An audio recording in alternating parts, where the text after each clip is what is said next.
Salut à tous et bienvenue sur le travail de l'ombre. Après ce Bordeaux OM, j'aurais pu, comme à mon habitude, énumérer les différents sujets possibles à aborder. Mais aujourd'hui, ça serait clairement vous mentir parce que je n'ai pensé qu'à une seule chose, m'attarder sur Rudy Garcia. Parce que cette défaite, c'est la sienne. Nul doute qu'il en est responsable. Alors évidemment, les joueurs ont également leur part de responsabilité, mais ce niveau catastrophique affiché est également dû au coaching et je vais vous expliquer pourquoi. Alors pour essayer d'être le plus clair possible, reprenons les choses de manière chronologique en commençant d'abord par l'avant-match. En effet, la semaine dernière, en ayant concédé ce match nul face au SCO d'Angers, nous voyons notre objectif de podium s'éloigner de plus en plus et devenir quasiment inatteignable. Autant dire que nous arrivions à Bordeaux avec une pression moindre. Ajoutez à cela cette série d'invincibilité qui court depuis bien trop longtemps et notre seule idée en tête que nous devions avoir, c'est la victoire et seulement la victoire. Pourtant, quand on analyse l'animation mise en place par Rudy Garcia, on constate très vite qu'elle concerne uniquement l'aspect défensif. Rien n'a été travaillé offensivement. En résumé, avant de marquer et de gagner, on ne veut surtout pas encaisser de but et surtout ne pas perdre. Un message très étonnant envoyé à son groupe de la part du coach. Ensuite, je voulais revenir sur le travail effectué en amont à l'entraînement la semaine. En effet, la blessure de Lucas Ocampos dans les derniers moments a obligé Rudy Garcia à remplacer poste pour poste l'Argentin par Radonjic. Jusque-là, pourquoi pas? En revanche, maintenir cette animation qui n'est d'ailleurs pas nouvelle, qu'on a déjà utilisée à plusieurs reprises et qui consiste à passer à 5 derrière grâce à ce rôle de piston du milieu gauche est incompréhensible. En effet, le Serbe n'a pas du tout les mêmes qualités que Lucas, que ce soit en termes de coffre, de répétition d'efforts, et encore plus en ayant si peu joué, ou que ce soit dans le plaisir à défendre. En fait, ce choix sous-entend tout de même un manque de travail effectué en amont, un manque d'anticipation sur un plan B par exemple, qui pourrait répondre à des problèmes inattendus comme cette blessure. Ok, donc résumons. Pour cet avant-match, on a un problème de préparation mentale, avec le mauvais message qui est envoyé au groupe, et un problème de préparation tout court avec un manque d'anticipation pour répondre à un problème inattendu.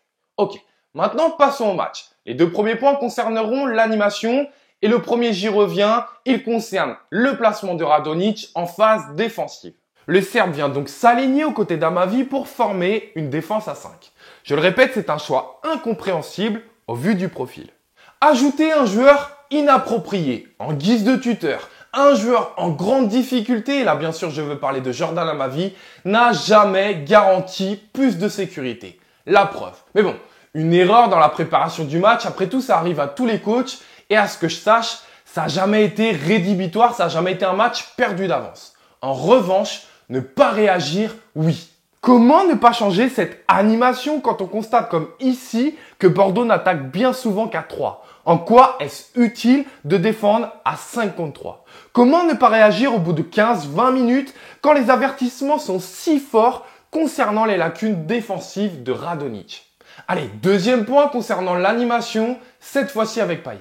Si défensivement ça peut se justifier, en revanche, offensivement, on constate très vite que ça nous pose de gros problèmes. En effet, au moment de la récupération de balle, en phase de transition, Payet est beaucoup trop excentré, loin du cœur du jeu, pour nous amener du lien entre la défense et l'attaque. Deuxième problème, il mange l'espace de Radonjic qui ne demande que ça pour utiliser sa vitesse.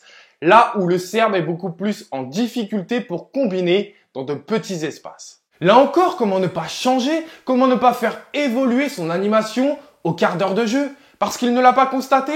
Non, j'y crois pas. Parce qu'il pense avant tout à l'aspect défensif et qu'offensivement, il n'y a pas de travail, qu'il fait passer ça pour de la liberté offensive? Là, j'y crois davantage. Enfin, le troisième et dernier point qui a eu lieu pendant ce match, c'est les changements. Encore une fois, incompréhensible. Payet qui sort peut-être au pire des moments alors qu'il jouait enfin depuis la reprise en véritable numéro 10 en prenant le jeu en main. Donc on n'essaie même pas quelques minutes l'association Balotelli-Payet parce qu'on avait prévu de faire jouer seulement 1 heure ce dernier. Donc encore une fois, on ne s'adapte pas, c'est ça? Bon allez, arrêtons d'être bêtes et méchants, c'était peut-être dans l'idée de jouer avec 2 véritables attaquants. Ah bah non, parce que même pas 10 minutes après, on a le droit au changement Germain Sanson. Ok, donc pendant le match, on a un vrai problème d'animation, que ce soit avec Radonjic ou Payet, on les constate, mais on ne réagit pas. À aucun moment, on s'adapte.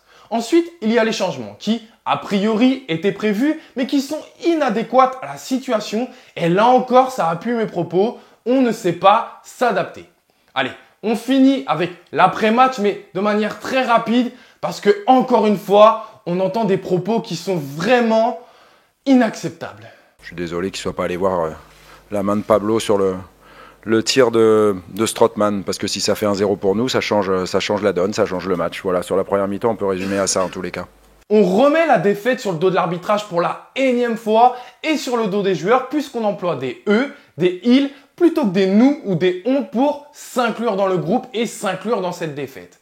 En résumé, on a un coach qui, avant le match, l'a mal préparé mentalement, mais également dans le travail, avec un manque d'anticipation, qui, pendant le match, a un manque de réaction et d'adaptation, et qui, enfin, après le match, se dédouane de toute responsabilité.